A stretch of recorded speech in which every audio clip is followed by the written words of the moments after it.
warahmatullahi wabarakatuh. Apa kabar soli-soli hari ini? Semoga masih tetap semangat ya PJJ-nya.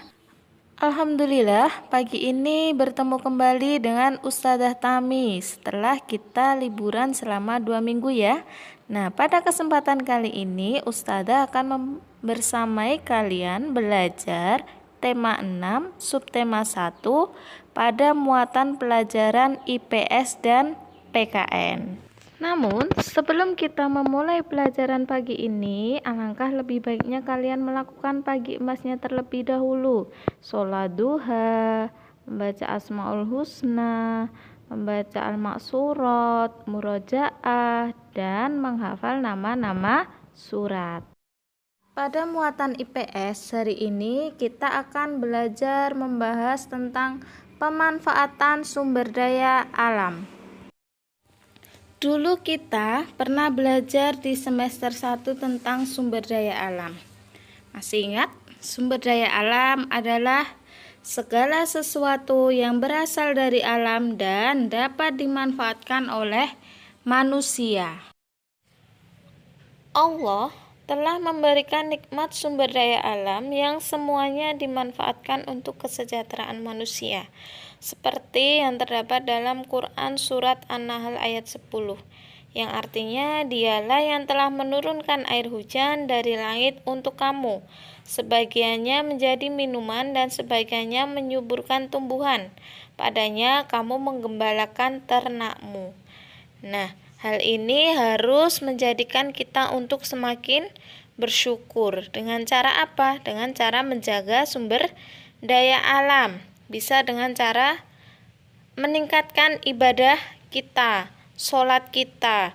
Untuk yang laki-laki terutama sholat berjamaah di masjid. Selanjutnya, Indonesia memiliki wilayah yang sangat luas dengan kondisi alam yang berbeda-beda. Perbedaan lingkungan alam itu menyebabkan perbedaan potensi sumber daya alam dan kegiatan penduduknya. Sumber daya alam ada berbagai macam. Ada sumber daya alam yang dapat diperbaharui, tetapi ada sumber daya alam yang tidak dapat diperbaharui. Sumber daya alam yang dapat diperbaharui adalah sumber daya alam yang dapat dihasilkan kembali dalam waktu yang tidak lama. Tumbuhan dan hewan termasuk sumber daya alam yang dapat diperbaharui. Kita dapat menghasilkan kembali tumbuhan dan hewan untuk dimanfaatkan kembali. Tumbuhan dapat dihasilkan melalui usaha pertanian. Hewan dapat dihasilkan melalui usaha peternakan. Selanjutnya adalah sumber daya alam yang tidak dapat diperbarui, yaitu sumber daya alam yang dapat habis jika digunakan terus-menerus. Sumber daya alam ini di proses pembuatannya membutuhkan waktu yang lama. Berikut adalah pemanfaatan sumber daya alam tidak dapat diperbarui. Anak-anak bisa baca ya di tabel. Misalnya yang pertama, sumber daya alam minyak bumi. Itu bisa dimanfaatkan sebagai bahan bakar minyak. Bisa untuk bensin, minyak tanah, aftur, dan lilin. Aftur itu bahan bakar pesawat terbang. Dan yang kedua ada batu bara, yaitu bahan bakar lokomotif dan industri. Yang lainnya kalian bisa baca sendiri seperti yang tertera di dalam tabel berikut.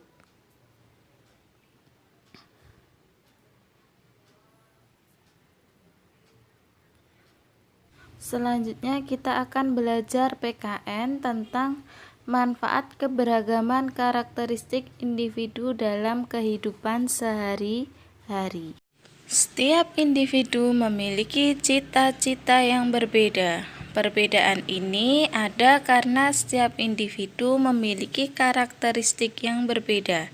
Karakteristik yang dimaksud adalah suku, bahasa, rumah adat, hobi, sifat, dan lain-lain. Selanjutnya adalah manfaat karakter individu dalam kehidupan sehari-hari. Yang pertama adalah lebih mengenal karakter orang masing-masing di sekitar. Yang kedua, dapat menghargai perbedaan.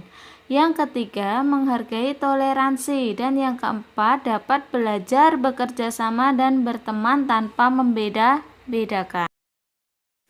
Selanjutnya, Indonesia merupakan negara yang paling beragam di dunia, terdiri atas berbagai suku bangsa dengan ras, etnis, budaya, kepercayaan, dan bahasa daerah yang berbeda-beda. Meskipun demikian, antara suku bangsa yang satu dengan yang lain tetap hidup bersama, saling membantu dan damai. Berbeda-beda namun satu Indonesia, sesuai dengan semboyan bangsa kita yaitu Bhinneka Tunggal Ika. Meskipun berbeda-beda tetapi tetap satu jua.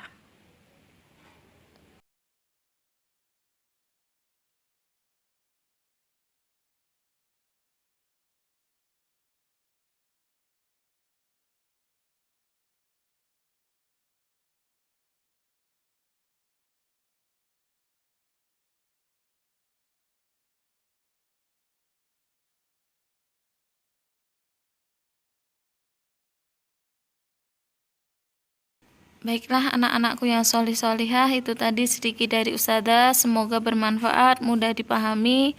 Kurang lebihnya mohon maaf. Ustazah akhiri. Wassalamualaikum warahmatullahi wabarakatuh.